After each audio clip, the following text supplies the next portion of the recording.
Welcome to Stories of Impact. I'm writer-producer Tavia Gilbert, and every first and third Tuesday, journalist Richard Sergey and I bring you conversations about the art and science of human flourishing. This week, we're bringing you a conversation with Vint Cerf, a man globally recognized as one of the fathers of the Internet. In recognition of his extraordinary contributions to the creation of Internet technology, Cerf has been awarded a U.S. National Medal of Technology, the Turing Award, and the Presidential Medal of Freedom. And drawing on his own experience with being hearing impaired, he's also known as a leading advocate for technology to be made accessible to people with a variety of abilities. In fact, Cerf's consideration of how humans can use digital technology to flourish is a natural extension of his lifetime of work as an engineer. From the standpoint of science and technology and engineering, the important thing about flourishing is doing something that's practical and useful. In the science world, there's a step beyond that, and that's understanding and discovery, curiosity-driven research, where you may not have a pragmatic purpose, but you just want to know, how does it work? So the science and technology and engineering are partners in a kind of flourishing. It is the sense that I'm doing things that are productive and useful. Evidence of that is always helpful. If you're an engineer like I am, if you invent something or build it, it's very satisfying if someone else is actually using it to their advantage. And so for me, the sense that what I am doing is helping other people is a way of measuring flourishing. Part of human flourishing must be fulfilling your capabilities, for putting to work that capacity which you've been born with and have nurtured, this satisfying sense of contribution. That's all about flourishing. As one of the designers of the architecture of the Internet, Cerf's work has touched the lives of billions of people.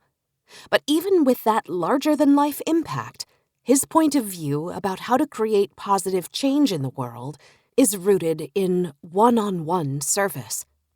It doesn't necessarily have to be at scale. Helping one other person can be very satisfying, knowing that you've made someone else's life a little bit better because of something you knew or something that you were able to do. Knowing that what you're doing is somehow productive and useful and satisfying is a part of flourishing. But if you think of a community as a collection of individuals, if they are flourishing, it must be because they are working together. They are truly a community where everyone has a role to play and everyone's contributions make the community better. And you could argue the same from the standpoint of a global perspective, where the entire population, somehow each individual in that entire population feels like they know their place in this complex system and feel as if their place is positive and contributive. Now, not everybody has the same opportunity to achieve that objective, but even in the poorest part of the world, there are still acts that people can do or undertake that are evidence of utility and productivity and care. How many times have you heard stories from someone visiting some of the poorest parts of the world where the family shared what little they had because they were willing to do that and wanted to do that, even though it wasn't very much? And so the spirit in which that sharing happens is surely an element of flourishing. I think perhaps one of the most important virtues is a willingness to commit to doing things that are positive and constructive. The idea that you care about other people, not just immediate family members, but others who are part of your local community, neighborhood, household, country, and state, and so on. This sense of belonging must be a part of flourishing. If you don't feel like you belong, it's hard to feel as if you are flourishing. Beyond lacking a sense of belonging in community, there are additional barriers to flourishing that Cerf recognizes. Probably the most significant challenge has to do with that which interferes with well-being. And you can think of some concrete things that contribute to well-being, whether it's a roof over your head, clothing, food, and water, and sanitation, and so on, all the things that we think of as human rights. In their absence, it's hard for things to flourish. Then we need to go beyond that now, and that is the ability to learn and to become more capable of doing things. It's hard to flourish if you don't have a good education and don't know how to learn, don't know how to learn new things, don't want to learn new things, because a world that keeps changing requires us to keep learning. Anything that interferes with your ability to learn has got to interfere with your sense of well-being. The same argument could be made just generally about income levels, being able to support a family and yourself because of the work that you do is a really important aspect of flourishing. If you don't feel as if you're in a position to be capable of supporting yourself and a family, then surely your sense of well-being will be eroded. And I would point out, by the way, that for people with disabilities, this is a big challenge because often it is assumed that they're not capable of flourishing in the sense of being productive and being capable of supporting themselves. And that is a bad assumption on the whole. And so that's an area where, generally speaking, our society could do a lot better than it has historically. I'm hearing impaired and wear hearing aids, and by good fortune, that has taken care of my hearing problem so I can function comfortably in a world of sound. But for many people with disabilities, employers often make the assumption, well, so-and-so is disabled, they can't do X or Y or Z. In some sense, that's deciding for a person what they can and can't do, when that decision should be the responsibility of the person with a disability who's learned how to overcome it, how to accommodate it. So I think our societies generally don't give credit to people for what they're capable of doing with or without some accommodation. And that's a space where we all need to improve.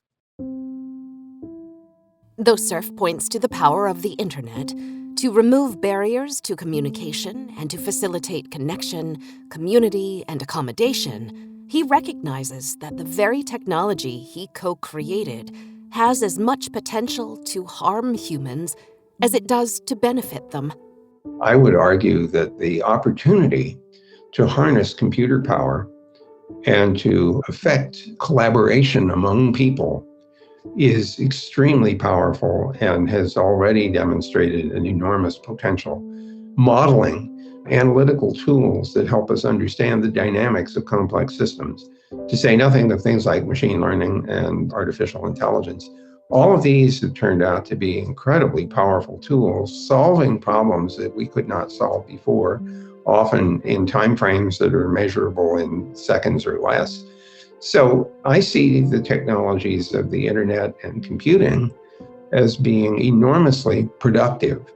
It's just that we have to learn how to use them in a way that limits the abusive potential of these kinds of powerful tools.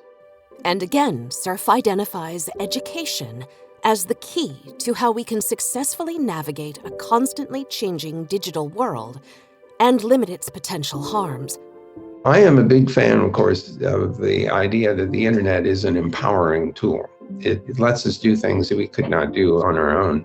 Whenever you do a Google search, just by way of example, you're engaging a huge amount of computing power to go look through the entire World Wide Web and find the thing that you're looking for. So the technology is just tremendously enabling. However, it also enables people to do harmful things, which is the flip side of this whole story. And so of late, for example, we're seeing the rapid propagation of misinformation, disinformation, propaganda, various and sundry kinds of cyber attack, phishing and fraud, and all kinds of bad things happen in the online environment. There are some technical things we can do to try to minimize or at least reduce those risks, but it also requires a certain amount of wetware functioning.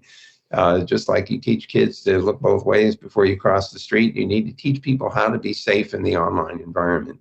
So you have to understand something about the technology, understand how it works, understand what tools are available to you to defend yourself against potential hazards. So that is what we might call digital literacy.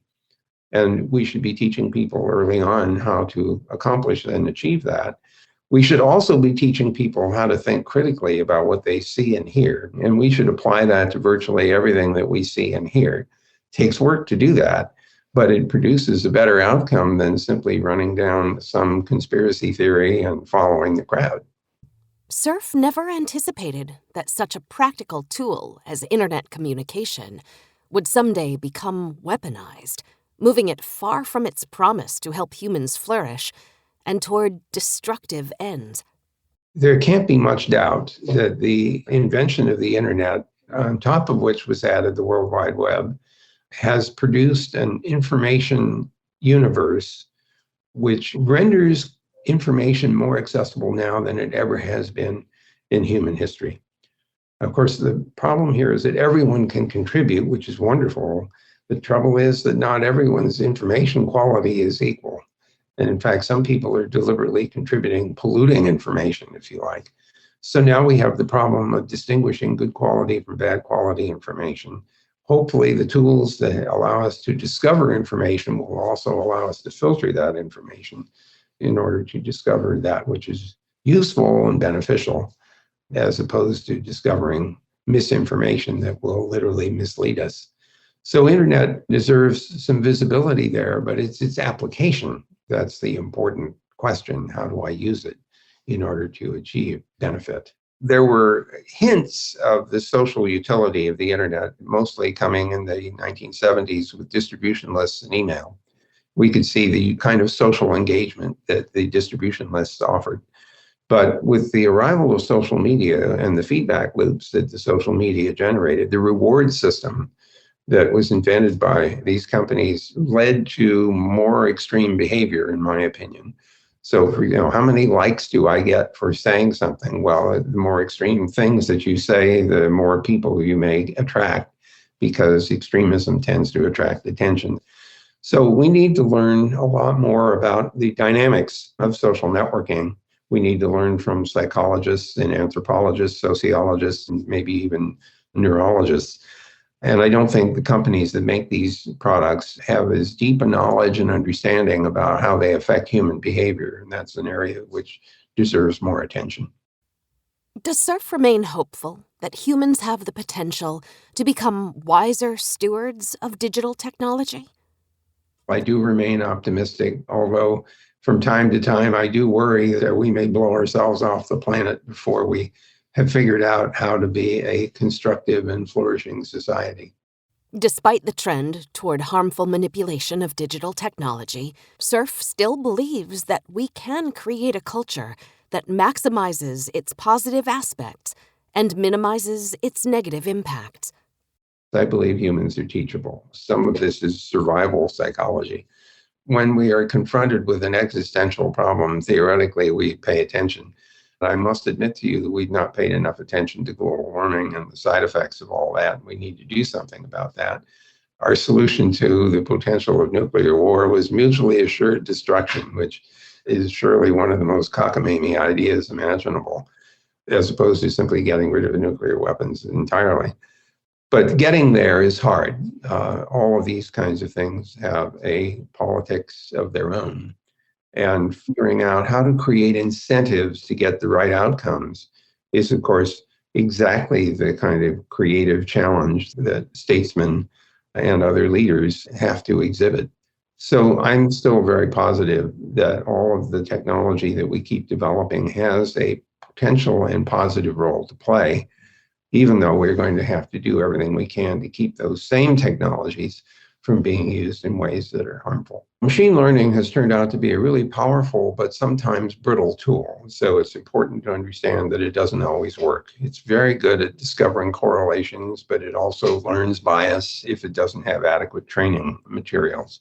So we should be very careful about that. Also, sometimes a little hard to explain why did it do X for some value of X. Nonetheless, it's turned out to be an incredibly powerful tool for achieving certain kinds of things like language translation and self-driving cars. And the recent development of vaccines, for example, against the COVID-19 pandemic is partly attributable to science and technology that's been developed over the last 20 years, including things like gene editing and genetic sequencing. All of those things have been strikingly powerful and effective. So in looking towards the future, I see an increasing number of such computational tools coming along that will allow us to achieve in real time what we could not do in decades or centuries. So I see this tremendous possibility of using computational power to solve hard problems in the future. What kind of constructive outcomes does Cerf hope will result from that computational power? The Green Revolution in the 20th century that produced enormous amounts more food productivity than had been available in the past surely ranks as one of the most important results of the 20th century. And so now we have the next 21st century challenge, was to figure out how to use precision agriculture and different techniques, possibly even gene modification, in order to achieve the same kind of objective that we achieved in the 20th century, using fertilizers and some crossbreeding in order to increase crop yield. The same argument could be made for medicine, where we start talking about a digital twin of the human being. How can we model you sufficiently in detail so that when it comes time to diagnose a disease or to specify a treatment, we can specialize it for you and your physiology? Though such technological breakthroughs are awesome to contemplate, what non-digital tools can we use to problem solve? Cerf says that potential is about communication, both speaking and listening, and about humility. Salesmanship and articulation, the ability to explain what it is that you want to do, not necessarily exactly how to do it, but what outcome is desired, that's a really powerful and important skill to learn, something which I have repeatedly discovered over the years. The other thing is not to be afraid to hire or turn to people who are smarter than you are, because there's leverage in that. And so I've had many colleagues who are a lot smarter than I am, and I've benefited tremendously from all of their creativity and their help and their energy. So from the technical point of view, getting the opportunity to take an idea and push it to the point where it's executable, so to speak, and implementable, it works only if you figured out how to get help. I think probably the most important thing is to recognize that all humans have value and add value to our society. And we need to start on the assumption of good intent. If we start out on the presumption that people have good intent, we can begin a path towards flourishing writ large.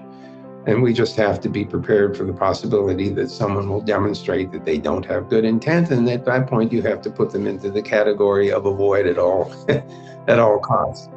But I would not want to put people into that category from the get-go. And unfortunately, we see the kind of tribalism, if I could use that word, or polarization that assumes bad intent without any kind of interaction at all.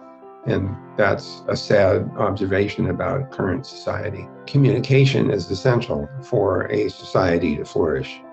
And listening is the other half of speaking. If you can't listen, if you're too busy trying to figure out what you're going to say next, then you don't have conversation. And in the absence of conversation, you don't really have any ability to come to common ground. And so my view is that listening is an essential part, possibly the most essential part, of achieving safe and flourishing societies, that we must learn to listen to each other, even if we don't agree with a particular point of view. Until you've listened, you may not be able to properly analyze and respond to a point of view with which you don't agree.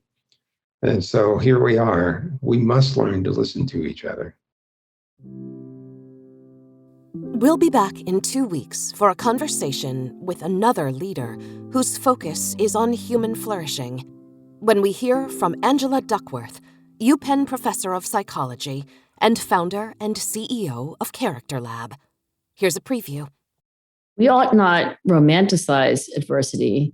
We ought not say, poverty is great. Wouldn't it be wonderful if we all felt marginalized and left out of conversations?